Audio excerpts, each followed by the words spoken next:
that weekend and gift note that I made here. Okay.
Okay, good morning, everyone. Well, I really don't like morning classes because last semester I taught a class called Interpersonal Communication at the Department of Communication Studies. And so I always tell my students that, you know what, I don't like morning classes. But I think I messed up. You know what happened? When they were filling the SOI, some of them said that she said she doesn't like morning classes. I was like, maybe I shouldn't have said that. But I think I can say that here because I don't get to be penalized. You don't get to fill an SOI, right? I'm just the guest speaker for today, so we're good. So that's just by the way. My name is Bisola Miriam. I'm a graduate student here. I'm in the Communication Studies program. I am from Nigeria, right? We look alike most of the time, so people hardly tell who is from Nigeria or who is from Ghana, Zimbabwe, and other parts of Africa. So before we get started, I have some very random questions that I'm just gonna throw to you guys and then have you share your feedbacks with me. I like to move around a lot, so if I come close to you, please don't panic. I'm just trying to be, free and have this very one in a lifetime kind of, conversation with you all. So the first question is, what's the difference between Africa and Nigeria? or the difference between Africa and Ghana. You can write it down. If you're willing to come, just raise your hand and share your thought with me. That's the first question. And the second question is, the first time you were in a room with someone from a different culture, what made it easy for you to interact with that person or that group of people? One person or a group of people? So, I'll go over the questions again. The first question is, what is the difference between Nigeria and Africa, or Ghana and Africa? And the second question is, the first time you were in a room with someone from a different culture or country, what made it easy for you to get along with that person? Whether it was one person or a group of people. The first question? Mm-hmm. I'm Scott. Even though I'm asking you, I may never get to see you, but again, Scott. Yeah. Okay, go ahead. So Nigeria is it's like a specific country in Mhm. Africa. And Africa's like more like the continent, large scale. You got that. Correct. A lot of times people will say, so for instance, where are you from? Oh, you're from Africa. I'm not from Africa, for crying out loud. I'm from Nigeria. And so people often make that mistake of saying, equating a country or a continent to a country. I don't know if that makes sense. So it's okay to say, oh, she's from Nigeria, he's from Ghana, but it is wrong to say that person is from Africa. Except if you're trying to just kind of say, okay, she's from a country called Nigeria, and this country is in Africa. And because of the way in which Africa is, as a continent, everyone likes to say, I am from Nigeria, I am from Ghana, I'm from this part of Africa. So usually we don't like it when people say it's from Africa. Like, I want to be associated with my country, not necessarily with the continent. If you mention my country or even the ethnic group where I come from, I feel a sense of connection or better connection with that group, that country, more than the continent itself. Does that make sense? So one thing to do when you're in a room with someone you're trying to do business with is, try to be specific or make sure you get the person to be specific. Usually the default response will be, I'm from Africa. But sometimes we think it's easier for people to know where we're from when we say Africa. Some people don't even know there's a country called Botswana or countries like that. So usually they think Africa is a country, whereas Africa is a continent. A very big one at that. Okay, so is there any other person who wants? I think the first question is just, we have the answer already.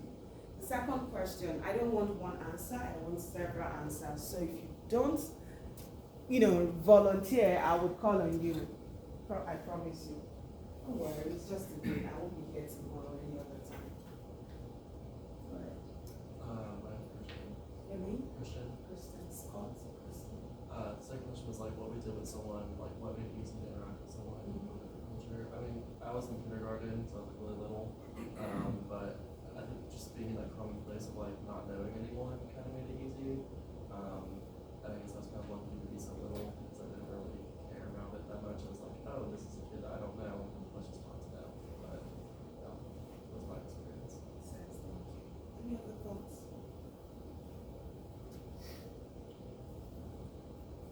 Or perhaps we could say, okay, who has ever, interacted with someone from a different culture? Just let me know by a show of hands if you've interacted with someone from a different culture. 1, 2, 3. Can you, above your head? Yeah. We have a good number, so tell me, what was the experience? Nigeria, okay. Male or female?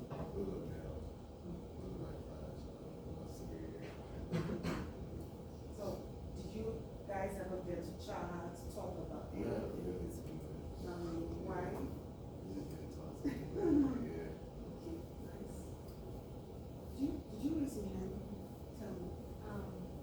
I 2 years ago, I traveled into France and London for a school trip for a few days. So being in their actual country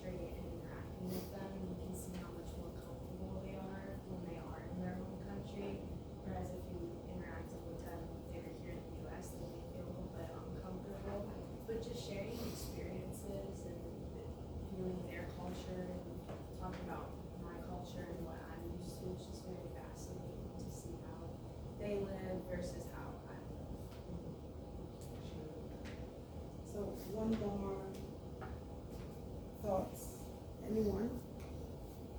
I have a family friend from Nigeria too, and when I met her, I like didn't feel good, and she told me like the best remedy to help my cold, and like that's how we. The made best friends. I had a cold, and she like gave me the best remedy, and that's how we talked. So tell me, what was the remedy? I think it was rosemary or something. She made me like take it in a spoon, and it like It works. yeah. Okay, great. She must have some jazz. She or he? She. All right, thank you guys for sharing that. So the reason why I wanted us to, start off with that question is you get to talk to people when you meet them for the first time, or you get to be in a room with them. Whether you're communicating verbally or non-verbally, you get to communicate with somebody, right? Or such person. And so the idea is, I think it is normal to feel awkward, even when you're interacting with someone from your culture, but you're meeting a person for the first time. How much more when you're meeting someone who is not from your culture? And of course for the first time. So there's that awkwardness, that uncertainty. They call it uncertainty reduction theory. I don't even want to talk about that today, but it's just one of those big words out there. So when that happens, usually there are a couple of things that kind of makes it easy for one to interact with someone from a different culture. And then to kind of explain what can help in that kind of context, I'll be talking about greetings very quickly, and then I'll talk about food and music, okay? So I want you to, I remember that recently I traveled to Chicago, and then I I went there for a conference, and then I had to get an Uber. And I remember when I got into was it Uber or Lyft? It was Lyft. So I got into the Lyft, and then, the interesting thing is people like to talk here, so they ask you questions, they do the small talk, and then you have no choice but to say something.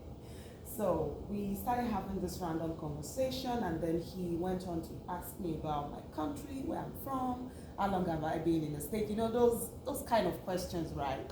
More like a scripted set of questions. As I kept answering, I wasn't feeling any awkward about it, even though I knew we might never get to see. But along the line, what made the conversation interesting was because he happens to be Spanish. Now, even before he told me it was Spanish, I just guessed and said, "Are you Mexican?" He said, "Yes." I was like, "¿Cómo estás?" And he was like, "Oh, muy bien." I was like, "Good." He started speaking, and I was like, hey. I just know, the only thing I know is "¿Cómo estás?" and then I can also tell you my name. But the fact that I was able to say "¿Cómo estás?" made the conversation lively. And he just kept talking, telling me personal stuff. I was like, okay, we might never get to see, but we kind of formed a bond immediately. And just imagine if we were to have a business transaction there, or it was something else. I remember I was having a chat with somebody yesterday before I came to this class about how even though I am from Nigeria, I have lived in different parts of Nigeria. I am Yoruba, but I've lived among the Hausas and I've lived among the Igbos. So I can tell you that I'm not like every other Nigerian who just simply grew up in one part of the country before coming to the States. I've been in different parts of the country.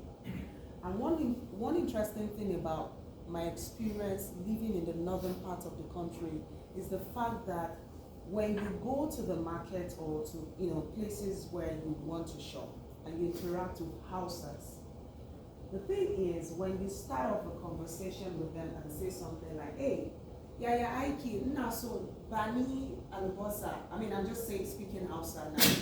And then you say, "No, Wonga, how much is this?" And then the man says, "This one is Naira Amsi." And you say, "No, can you give me a discount?" And then you say, "Banijara mana, bokina dalla banijara." So when you begin to have that conversation with them, they're like, "Kana jin Hausa? Can you speak Hausa?" I'm like, kadam, meaning little, like small. And they just begin to smile. And before you even ask them to give you more, like they begin to give you more stuff, and they're like, okay, when next you come around, make sure you stop by at my shop. And that's one amazing thing about language. He's not thinking about making, like, making big profit out of me or off me in that transaction. He's more interested in what connection. And the thing we need to understand is we are all emotional beings. We are first biological beings before we're logical in anything.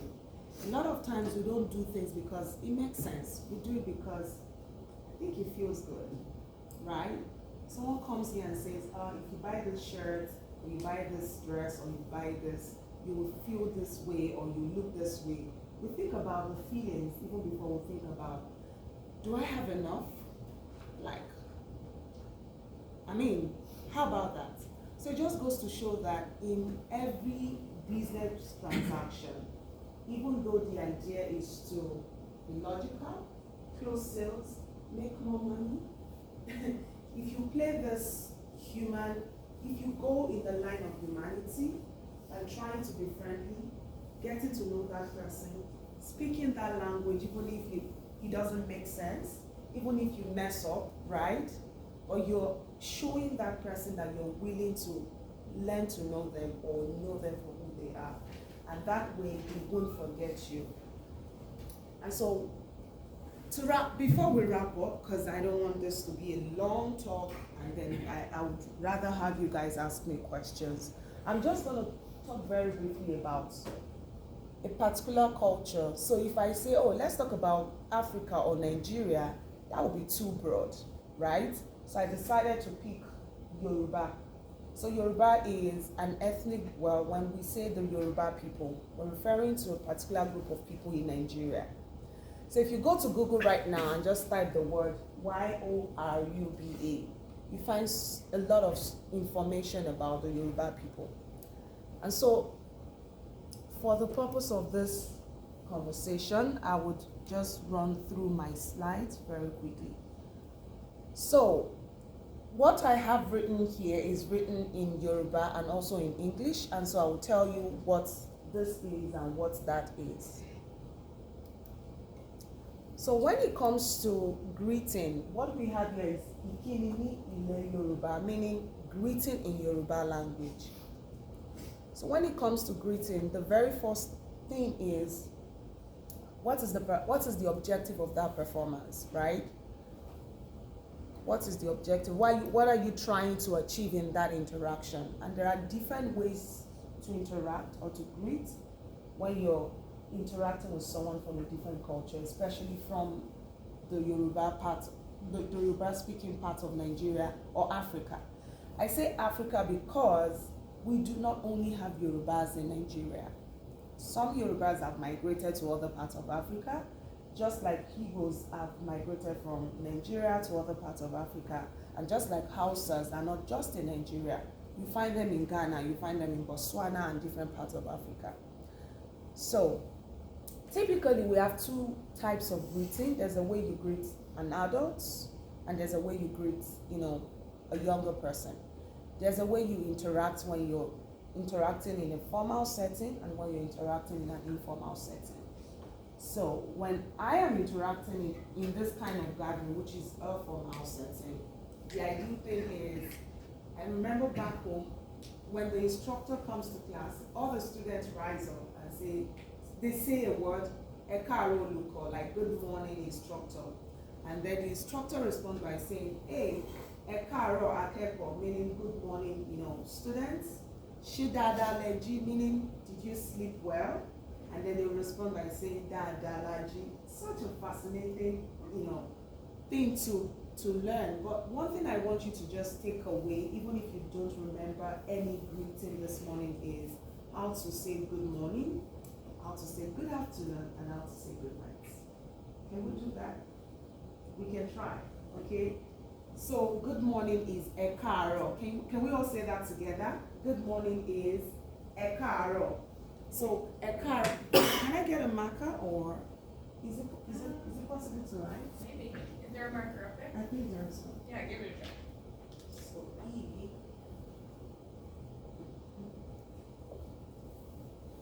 So now, using this very word means that I'm trying to show respect. If I said KRO, which is Carol, morning, like perhaps I'm just speaking with my peer, like a colleague, an agent. And if it is a business transaction, you rather use a Carol rather than use Carol. Perhaps so you go to, maybe you have reasons to visit Nigeria, and then you have to go to a community where they seem to have a lot of lands, and then your interest is to kind of get to know maybe the chief in that community, so that you get to acquire lands and plant cocoa, right? And then with time you get to import cocoa here and make coffee. I mean, you guys like coffee, right? Everywhere you go, people say, do you want a cup of coffee? Do you want a cup of coffee? And I'm like, okay, can we just have water? So yes, I know the culture here.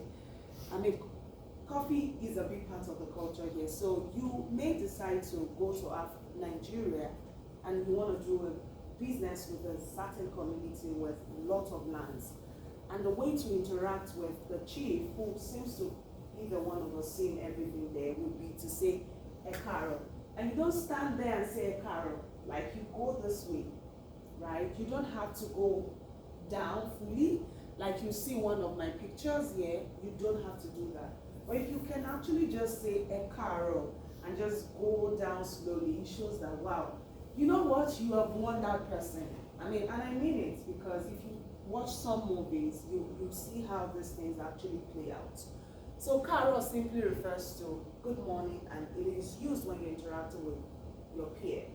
But if you say a Carol, it means you're talking to an adult or someone that you're trying to give some, respect to, especially in a business setting.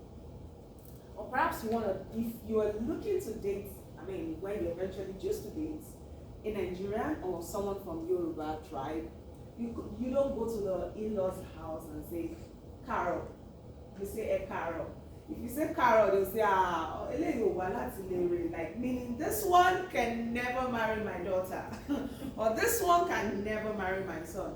And these little things are just, they don't really determine who we are. They don't even actually determine the kind of, I mean, they are not defining factors when it comes to the character that we have as people. But when we think about the ways in which humans respond, people are not usually logical. And so just always remember that even though you might be a good person, someone might think that you're rude because you're not just doing this, right? So we need to learn intercultural competency, because that's the way this world is, right? And we have to just go with the flow. Make sense? So Ekaro is good morning. Does that make sense? Good morning. If you don't mind, you can just write it somewhere and just intimidate someone and say, do you know what this means? Ekaro. I don't know. Like, you don't know nothing. I know this. I just learned this. This is Yoruba from Nigeria. Amazing. Like, I mean, you just make that stick that way. And this one is good morning, the same thing, but informal.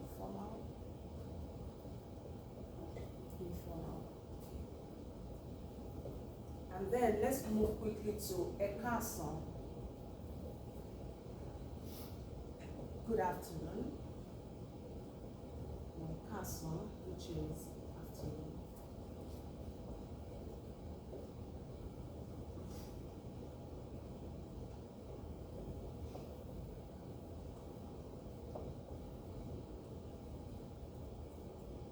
Okay, good.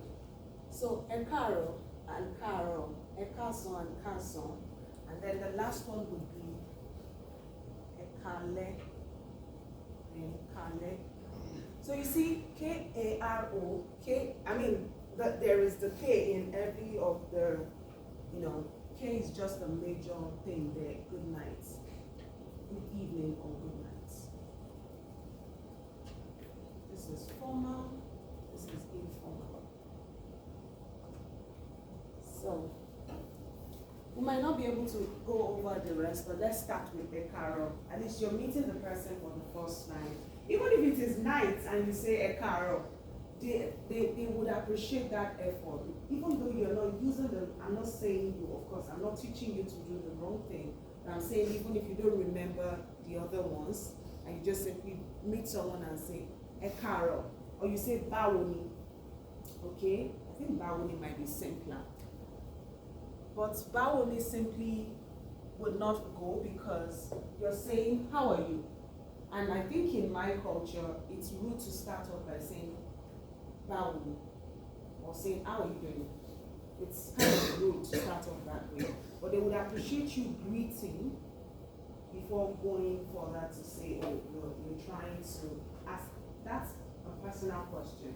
So they would rather want you to say, good morning, before you say, how are you doing? Okay? So we can just stick to a carol, and then we end this part of the conversation and move over some other things. And if you're interested, you can go online. There are amazing videos on YouTube that you can watch. And very interesting, you'll find a lot of African migrants who are now in the US and who vlog, do a lot of vlogging, and then they create content, share about African culture. I'm sure you find something out there that you fall in love with, and you just keep, consuming those amazing contents. So, as a class, we'll say a carol. We'll say it like 3 times, and then I would say what is a carol, and then what is this, and then you respond using the word a carol. Does that make sense? Are we ready? I'll be looking at you always, just to make sure everyone is saying something. So, a carol. A carol. A carol. A carol. A carol. A carol. A carol. A carol. A carol. A carol. A carol. A carol. A carol. A carol. A carol. A carol. Good. So you all should say it without me saying it. Good morning is. Good morning is. Good morning is. Good morning is. You might forget, but write it somewhere, please. I don't want you all to forget. I mean, it would be unfair for me to wake early, for you guys to be here early, and then forget this thing. So simply write it somewhere, and then try to get into a conversation with someone after this class and say, do you know anything about Nigeria? Do you know anything about the Yoruba people from Nigeria? The best way to learn from, I started watching a video because I'm preparing for an exam, and I'm like, I don't even know how to study for this exam. And the thing I took away from that video by Jim Quick is when you're learning something, think about 3 things. How am I supposed to use this? Why am I trying to use this? And what would this do for me? How are you supposed to use this is get into conversations with people, talk about these parts of the world, okay? Why are you doing this? Because you're learning to what? Connect with other cultures. Would you ever need it? Absolutely yes. You don't know. You might find yourself somewhere, even in the US, where you get to meet people from this country, right? And then you might just help you. Maybe you're trying to pick something from a shop, or you want to try African food, and then you get into a restaurant somewhere, and there is no American restaurant around. What's it? It's a small world, So just bear those things in mind. So let's move on. So we get to almost at the end of this part. So now greeting, we've talked about greeting, and let's see. Okay.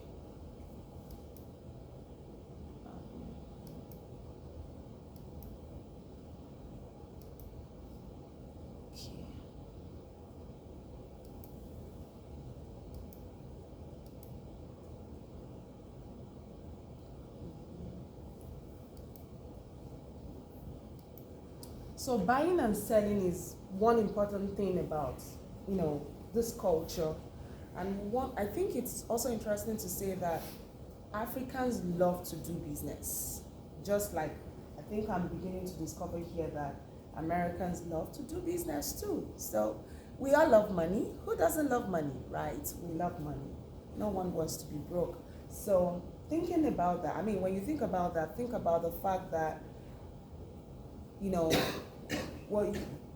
the way in which the world is going, we'll begin to have more people from different parts of the world come together, live together, do business together, or live side by side. So bearing this in mind, it makes sense to also think about the ways in which this would change the typical nature of American, work settings, knowing fully well that if you want to be in business and succeed, you can't do business with people who look like you alone, right? You do business with people from different parts of the world. And so bearing that in mind, let's just think about if you choose to start a restaurant in Tuscaloosa, right? Do you want people from America alone to come to your restaurant? Would you want that to be the case? Just Americans? You want people from other cultures, right? Why? More people, more money. That's it. Did you guys hear that? More people, more money. And that's it. So if you think like a business person, you think about, okay, how can I get more people to come to my restaurant? Like I've been to some places where typically they do not sell African food, but they seem to have African, signs, posters here and there. And I'm like, okay, this is good. And you just get carried away because you're seeing things that you can connect with. And so it's very important to bear that in mind. And when it comes to buying and selling, like what I already shared from my previous example, people usually are very emotional buyers. They don't really think logically when they're buying. This is not to say you should try to prey on people's, emotions or to kind of manipulate people in business dealings, but you can use this in a positive way. You don't have to use it in a negative way, but just so you know that it's important to recognize the emotional nature of human beings. So typically when in Africa, so in Nigeria, a lot of people would rather go to street shops to pick groceries. Because usually the ones on the streets, on some parts, well, if not all, are usually fresh, because they're just bringing them from the farms and then people pick them, they drop them off at these shops and then people just pick them and then they go home. I was having this very funny chat with somebody, was it 2 days ago, about how life here is so different. Everything is ceremonial. Like you have to plan a budget. Oh, I want to go to Walmart today. Oh, I want to go buy this today. Like you can't just wake up and just go outside of your door and say, hey, how much is that?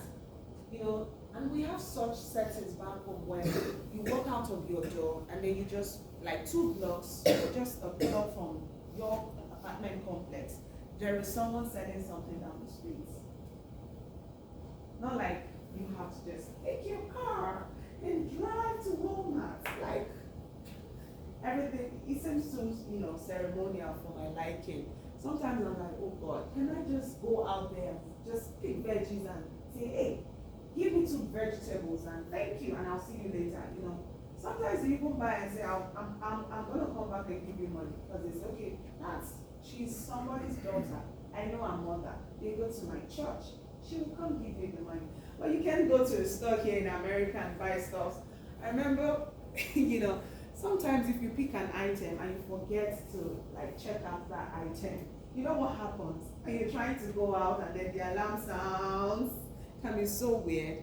And it's so interesting to see how buying and selling in these two cultures differ in a very interesting way. Okay, so did you see that? Now, this is not the typical thing you'll see in most parts of, in the big cities or in the very rural areas, because yes, there are big cities and there are rural communities. And so in the rural communities, they still prefer to sell very much on the roadside. But because of the ways in which, the economy in these big cities are changing and evolving, people would rather plan and go like to a proper shopping mall to buy stuff, especially people in Lagos. Lagos is a very busy city, so people would just want to plan and go to a shopping mall rather than buy stuffs on the roadside. And in fact, you would hardly find roadside selling in the big cities, except in the very rural communities. So, of course, this is oil, this is onion, and some other very nice stuff. So I'm going to wrap up right now. So the last thing I want to talk about is music, and I'm going to talk about that in 2 minutes. So you cannot have business transactions, especially long-term business transactions, without getting social with the person you're dealing with. So just imagine you have to travel to Nigeria and then you have to stay there for a week. Come on, would you rather stay in your hotel room for the whole week? Would you? What would you want to do? Like, what places would you love to go to? You said what? You have no idea. Well, what places would you love to go to? Tell me, sincerely. Okay. So I'll give you some ideas. So you go to a different country, meet a business partner, you have that meeting in the boardroom, just put your tie down. Hey, Baoni, Shalafiani, Ekaro. And the person say, Oremi, my friend. And then you're like, okay, so I want us to talk about that, that proposal that I sent you, and have you checked it? Oh, yes, I have. In fact, I want you to meet with a group of friends at the club tonight. Oh, okay. You know what? I'm going to take you to Nigerian club. American club is not Nigerian club. I'm just kind of giving you an idea of the way in which that person will converse with you. And then you say, okay, Nigerian club, what's going to be the thing there? I'm like, let's go there, then you see for yourself. So I'm going to quickly give you an idea of what it feels to be in a Nigerian club. Don't worry, nothing funny, just some music. So where is Google? Let's just go to YouTube. Over here, right? Am I doing the right thing? Yep. Yeah, just get out of that one. Okay, great. Okay.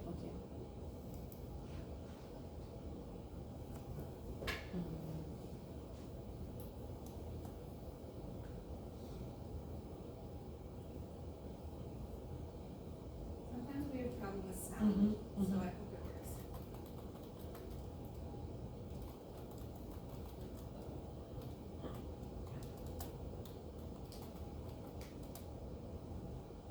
Okay. I hope I find what I'm looking for. Okay, I still listened to this one yesterday. Let's try this. If it goes, if not, we'll just let it go.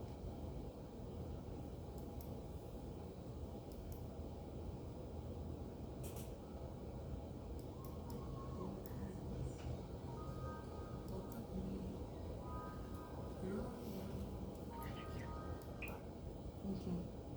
I think that's good.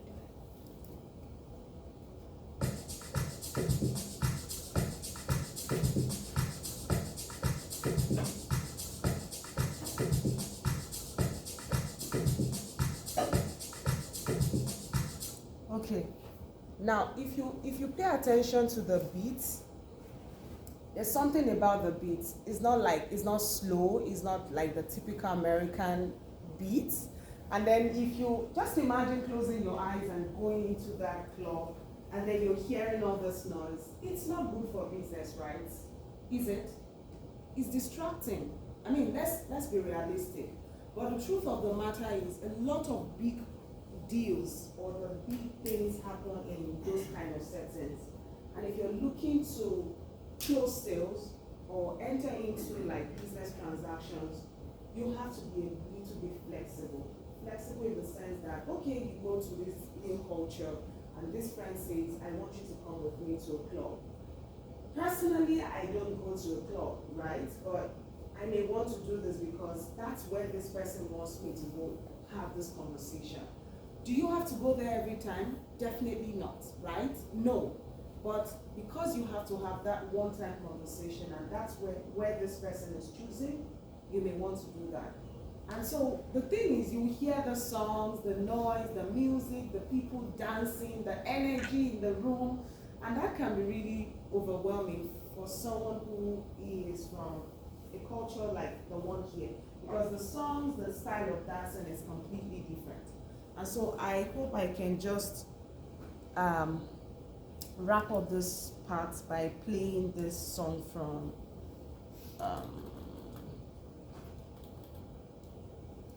Burna Boy.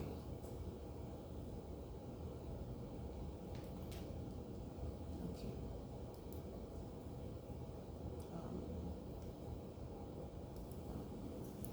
Now this one is. Sorry, this is not loud.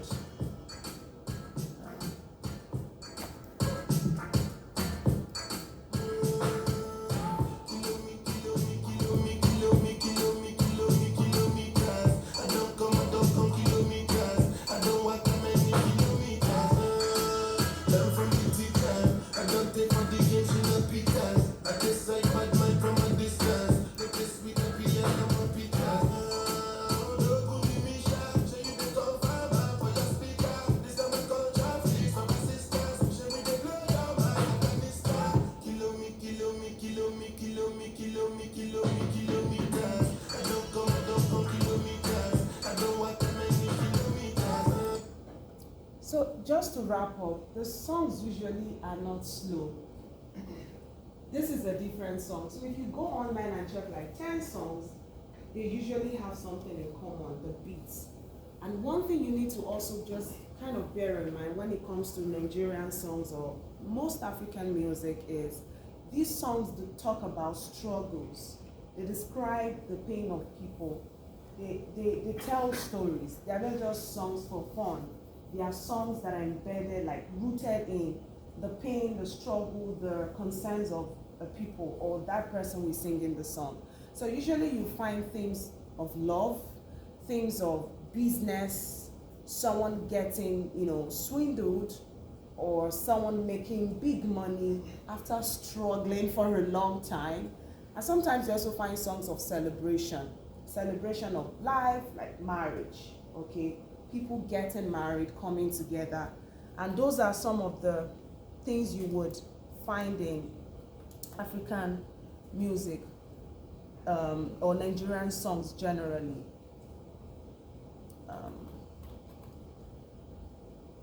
So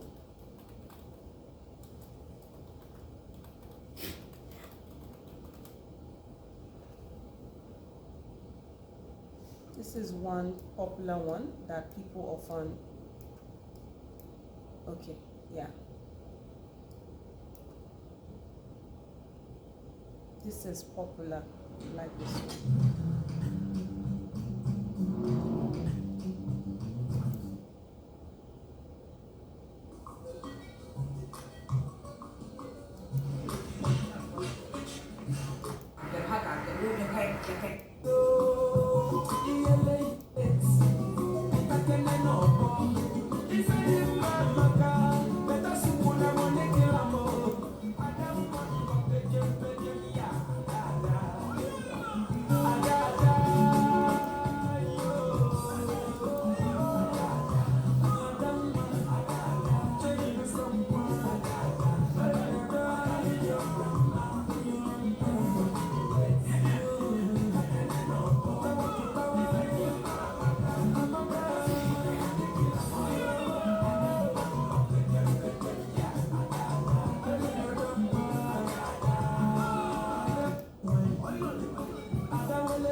a song like this is just celebrating, a song of celebration, dancing, getting married. So just to wrap up, it is possible that you may never even get to be invited into a club. You may just get to be invited. The business partner might tell you that, okay, you know what? I will be attending my brother's wedding tomorrow. Would you rather come with me and then we can have this conversation while on our way there, and then I would also want to introduce you to some people.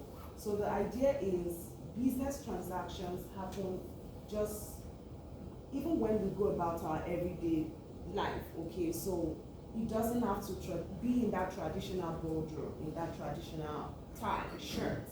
It can be you being in the gym. It can happen while you're walking. It can happen anywhere. And so bearing these different things in mind, it's also important to kind of identify or recognize the place of culture, the place of music, the place of language in all of this. And when you know that people are first emotional beings before they are logical beings, and you also understand that I might not know everything about somebody, but I can try.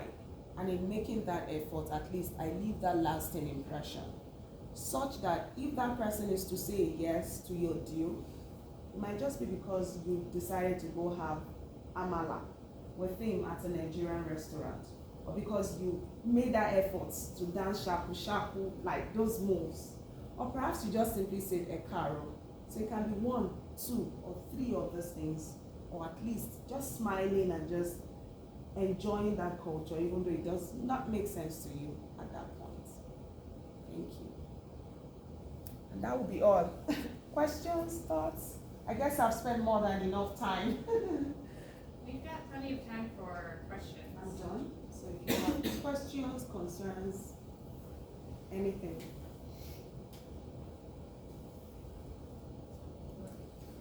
How are the movies like in like Nigeria? What did you say? The movies? The movies, okay. So usually,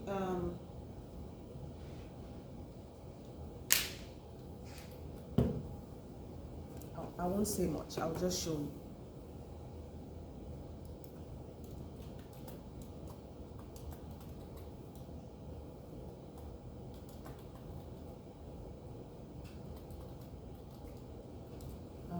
There is a popular one. I'm trying to remember.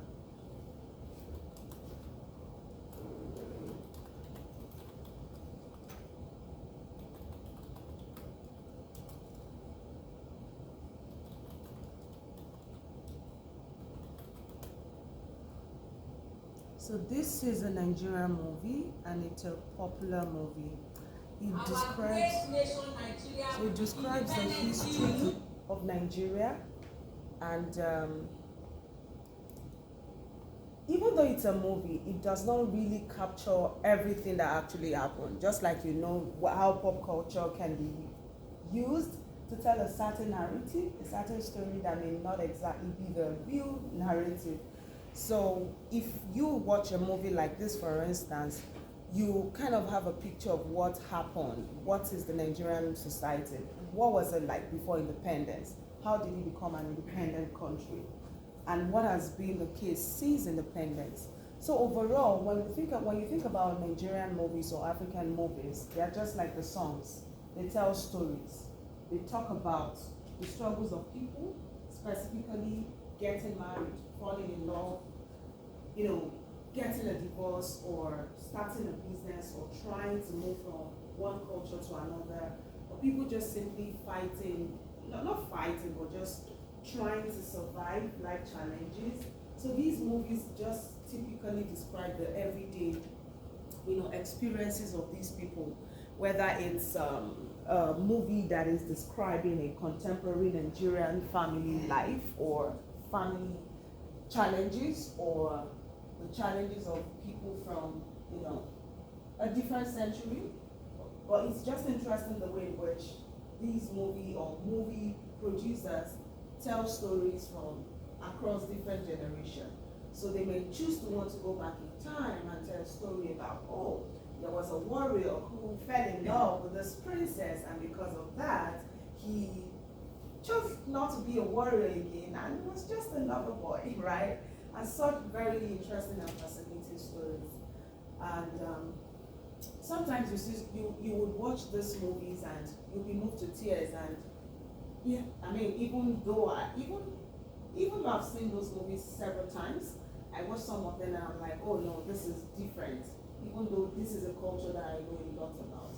And it just tells you that as humans, we can't shy away from being emotional most times or sometimes. So overall, the movies tell stories, they describe the struggles of people, the challenges, and they always don't end with a happy ending.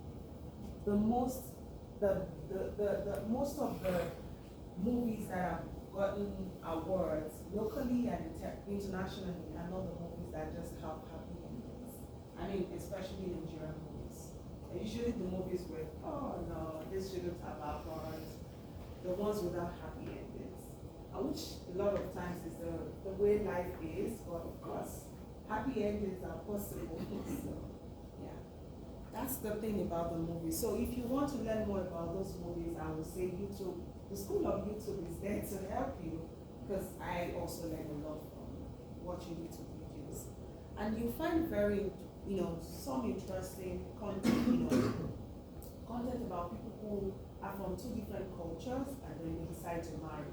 And which is an interesting thing to also bear in mind, the way in which you go into a room, the idea is just to do business. You get business deal and then you get a wife. Or sometimes you make those big money moves and then you still find a husband or something else. So these things happen, and so I think it's okay to be open-minded and know that, okay, I might make money, I might go there, secure the bag, and still get the lady, right, or the guy. So these things are just, they happen even without you planning it. Because I remember there's a couple on YouTube who, I think the wife is American and the husband is Nigerian. And I don't know how they met, but they always put out content about the kind of the challenges they have with communicating, trying to understand each other. And the truth of the matter is the same kind of concerns you would have when you're actually, in a dating interaction with someone. It is almost similar to what you have in a business interaction with someone, especially a long-term business interaction. Yes, it might not be emotion focused, but definitely you would have challenges. And so just to it's also important to also say at this point that you would get into conflicts, even in business dealings. And so how do you manage those conflicts? So knowing fully well that you are two people from two different cultures, bear that in mind always, and the way you would think about. So for instance, the perception of a Nigerian person about business or the way in which a deal should go might be different from the way an American would want a deal to go. So for instance, maybe you as an American would rather want, I'm just thinking, so because I've gone into different, so I buy things here, and sometimes when you go into the stores and you're trying to pick something, everything is taxed. You can't say, you don't negotiate. You pay what is there. Like, who are you going to be negotiating with? But in Nigeria, you can get into a shop and say, can't you reduce this for me? This is 150 bucks. Can you sell this for 100? In fact, I'm going to pick this and this and that. I'm going to buy 5 together. Can you just do, my sister, my friend? So they'll begin to call you their family, even though they don't even know your blood brother or sister, right? And that's one way they get close to you and say, okay, no problem. I won't give you this price, I would rather give you this price. An American will not do that. So I think we're more relationship now. Let me know what I won't frame it that way, but I would rather say that Nigerians, I can't speak for all Africans, but Nigerians can bend business rules because of friendship. And a lot of times, so if you want to buy a property and then you need a cosigner, usually America will require that you get a signer to get certain things done. Someone who does not even know your family members, as long as the person feels, okay, this is not my friend, this person is not my family, the person can actually risk his or her life and say, okay, you know what, I'll go with you. Of course, when you get into trouble, the person also gets into trouble. But usually they think about, this person is a human that I can help. Think about communality before this person thinks about self-preservation. What I think the culture here is, you preserve yourself first before you think about others. But the culture back home is people want to help, and they get into trouble, trying to just save people. And it's so interesting to also to know these differences and the way in which they can actually help business-wise. It's okay when you're building a team or you're building your startup in the future. Think about having people from different cultures, because that would make your business diverse, right? And that can also help pull people into your company. And even more, you get perspectives from people from different parts of the world. Or do you just want to build an American business, or you don't want a global business?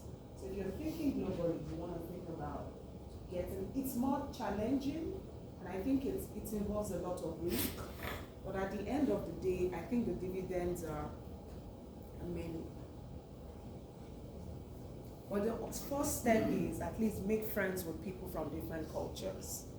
Get into arguments with them. Like, I'm not saying intentionally go into want to start arguments. When you have conflict, or when conflict happens, don't try to run away. And you know what? I'm just gonna is it the flight, the different F's? Flight. Don't run.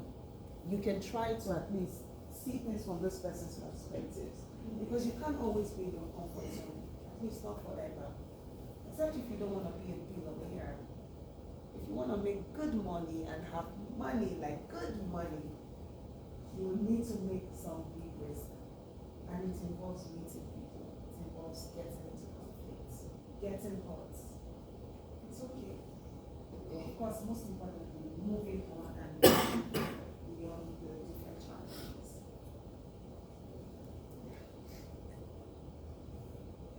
Any other question?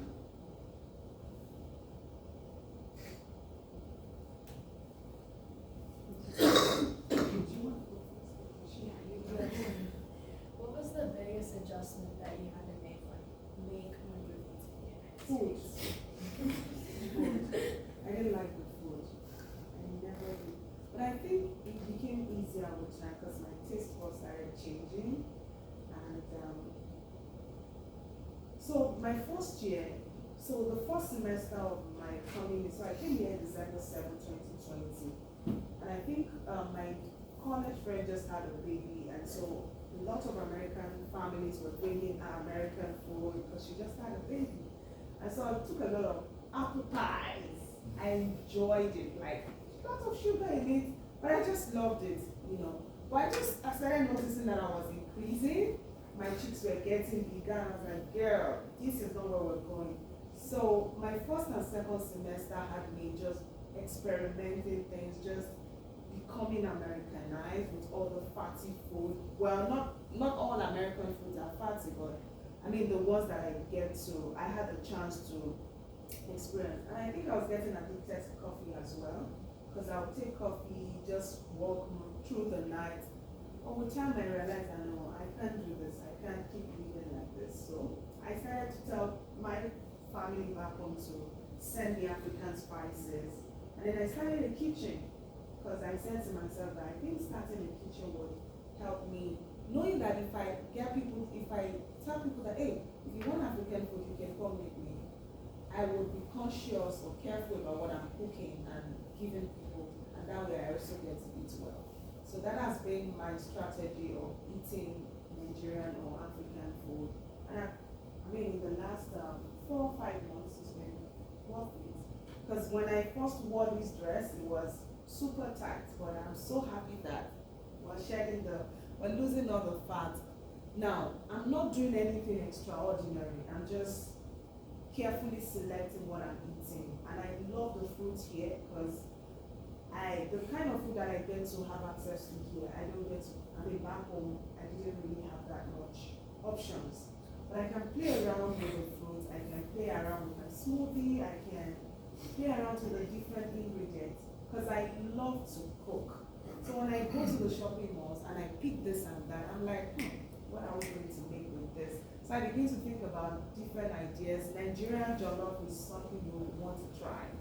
I didn't get a chance to talk about that, but if you go to YouTube, you'll find amazing videos of Nigerian jollof. I'm just gonna write the name down. Nigerian jollof.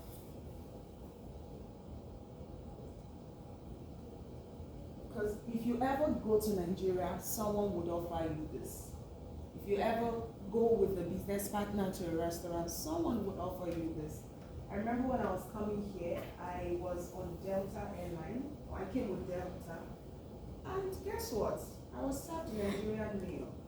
I was like, this is good. Like, I think I had porridge with vegetables, with pomo, all those orishi assorted. So what you call assorted is what we call orishi.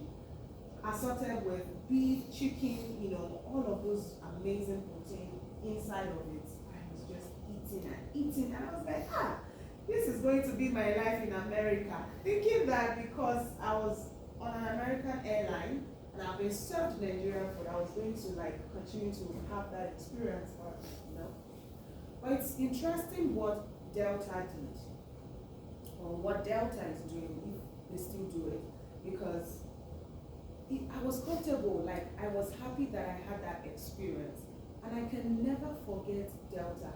Even if the customer care folks perhaps were not really doing well that day, even I wasn't paying attention to that, but I totally forgot everything. Why? Because I had good Nigerian food and emotions there, feelings there, right?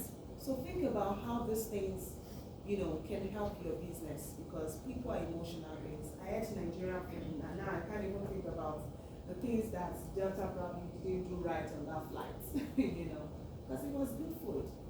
And every time I want to go, take a flight to other parts of America, I hardly choose other airlines. Hardly. My default is Delta. If you talk to Nigerians and Delta, why? They give you Nigerian food or food from your country, and so who doesn't like your food? Seriously, people like to eat. Even if you're having an issue with someone, okay, I just made dinner. If you're hungry, you will eat, but after eating, you may go back to that and everyone loves good food. Everyone, even a vegetarian.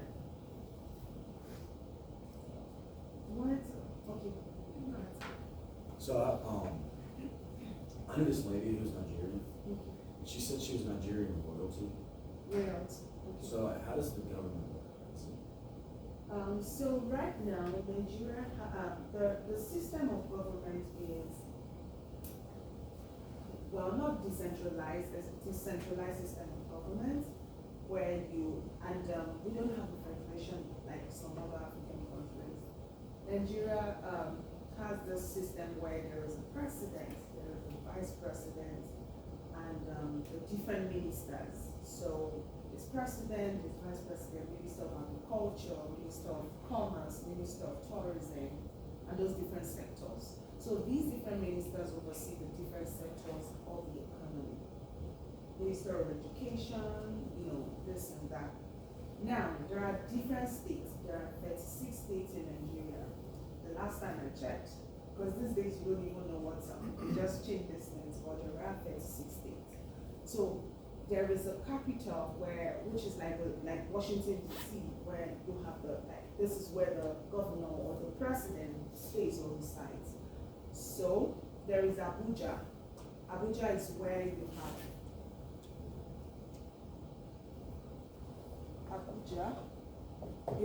have the government house. There is Lagos. Lagos used to have the government house in the past. So, but Lagos is still the economic hub, of the country. Abuja is just, well, because the government house is there, so everyone knows Abuja. But not much actually happens in Abuja. The big things happen in Lagos, the big parties, the big weddings, the big events, the big business transactions always happen in Lagos. Like the last time, was it the president of France who came to Nigeria? He went to Lagos. So everyone goes to Lagos. The American embassy, yes, is in Abuja, but most people go to the one in Lagos, right? So many of maybe the offices set up by different countries in Nigeria as, what is the name again? Like, so every country has an office in another country where, okay, people from your country can go do their visa processing. Well, other embassies, so embassies of different countries mostly are in Nigeria. Are in Lagos. Even though, yes, they're beginning to move to Abuja, but everything is in Lagos. And I think because some people also want to move business or move the economic, move business dealings and transactions to Abuja, that is why they are trying to make Abuja popular. But Abuja still cannot stand or beat what happens in Lagos. So most people, when you ask them, where do you know in Nigeria? They say Lagos. But it's actually Lagos. People say Lagos, okay, but it's Lagos. So Lagos is a beautiful place, and one thing is it's a multicultural kind of state, welcoming, because you have people from different parts of Nigeria, different American restaurants, Chinese restaurants everywhere. In fact, you really cannot tell the difference between people from different parts of the world who live in Nigeria, because they've all become like used to the culture, the people, and the people are very accommodating. And one thing that happens when we break that barrier of self-preservation of, okay, this is my space, is when you are open and welcoming, over time you just get used to having different people in your room. And that is the thing with Lagos, right? I think initially when I got here, I used to be careful. So I'm dark skinned, I'm the only dark person in the room. But right now, I don't even care. Like, I just speak freely and I express myself. And yes, I have friends who don't have my skin, and I feel so comfortable like interacting and being around them. And that is because I'm trying to like break that barrier, leave that comfort zone and just get used to other people. And it's also interesting that what you would learn from just getting used to other people. So you had your hand. Oh yeah, so the other part of Scott's question is, do you all have like royalty? Yeah, so royalty is something that, I'm sorry I missed that part, sometimes I talk a lot. So the royalty part is not the system of administration that is like the overall system of administration. What we have is what I just described. But yes, there are royal families, and yes, royalty is very much a part of the country. But what you would now, different states have different communities, or I don't want to use the word communities, have different people from different ethnic groups. And so within different states, you can find different towns or villages or communities with their traditional rulers. But this is not very much the case as it used to be in the past.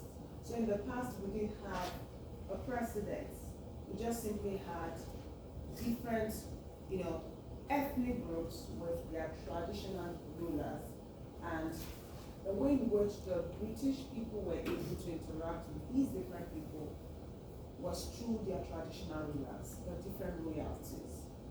But even though people really do not associate themselves with these traditional systems, they always go home during festivals or very important celebrations or life events or weddings. People would rather go home to have their traditional weddings because they want to like connect with their roots and would rather have their wedding parties or the white wedding in the big cities. So that is still very much a thing.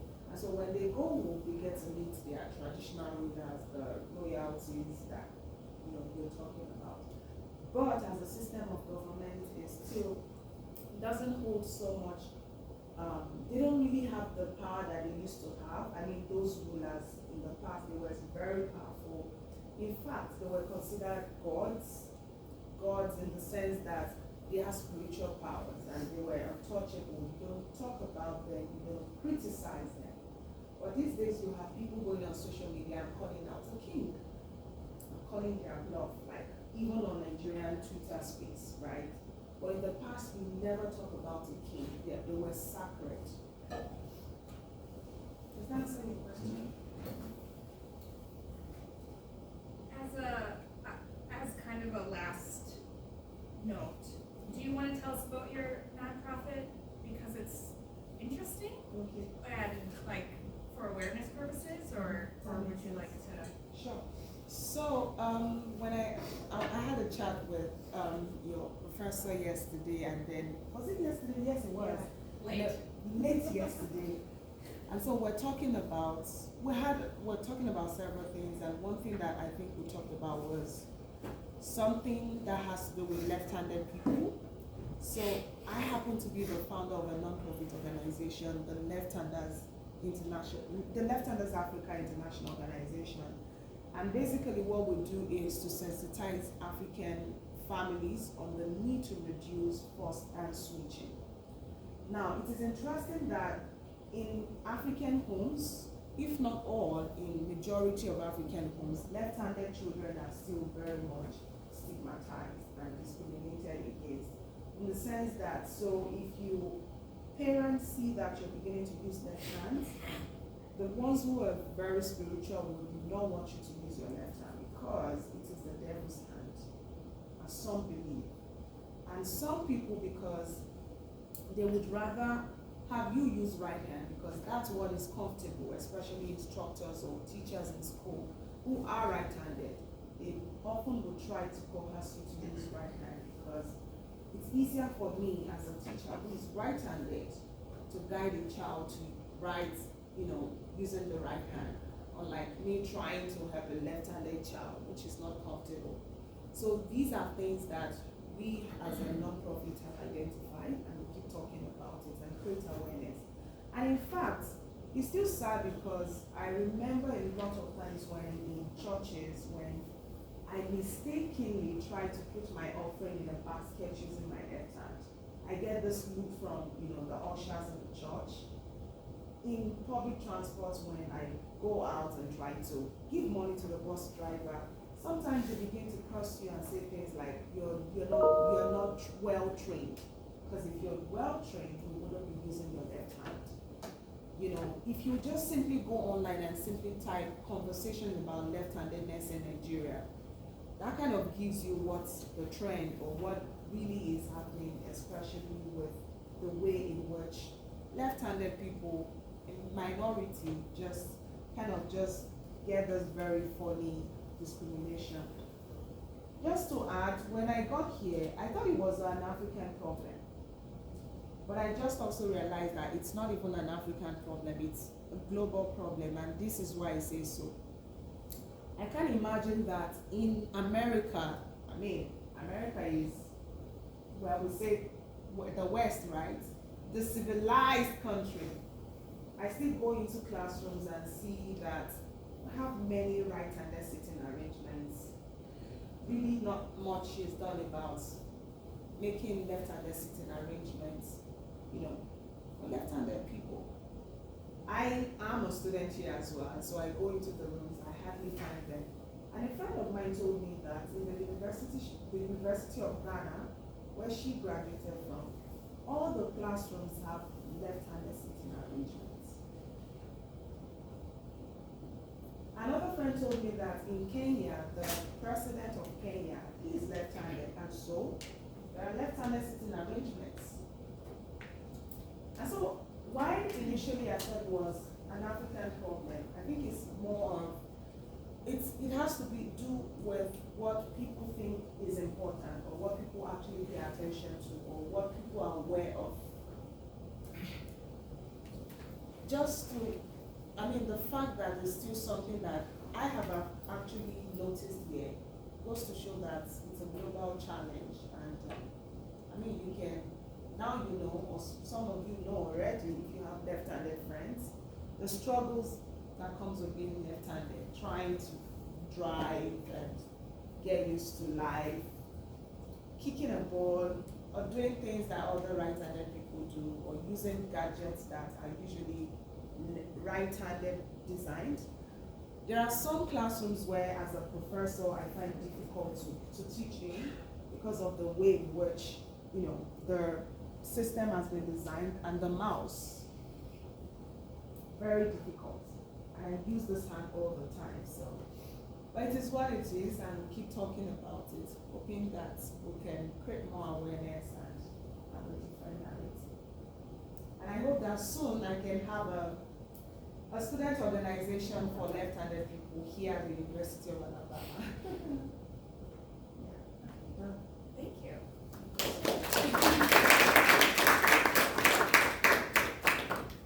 I thought it was really interesting when she told me about her left-handed organization.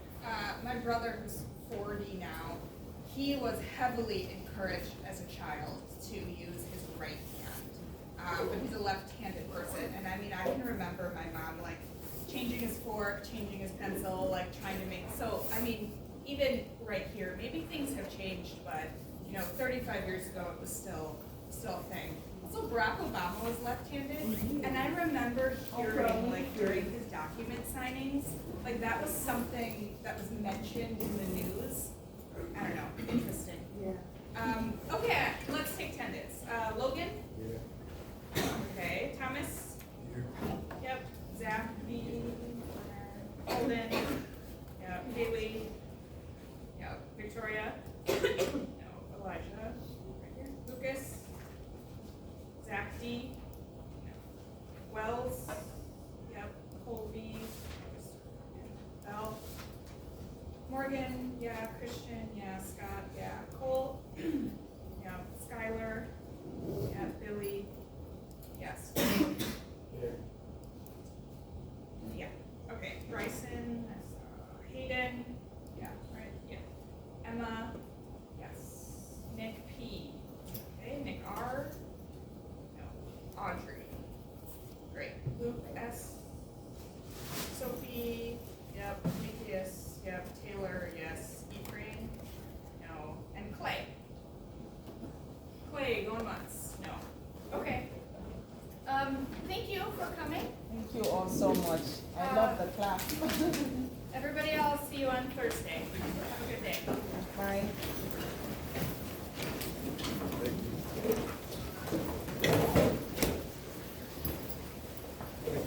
Thank you. Bye. Nice to meet you all.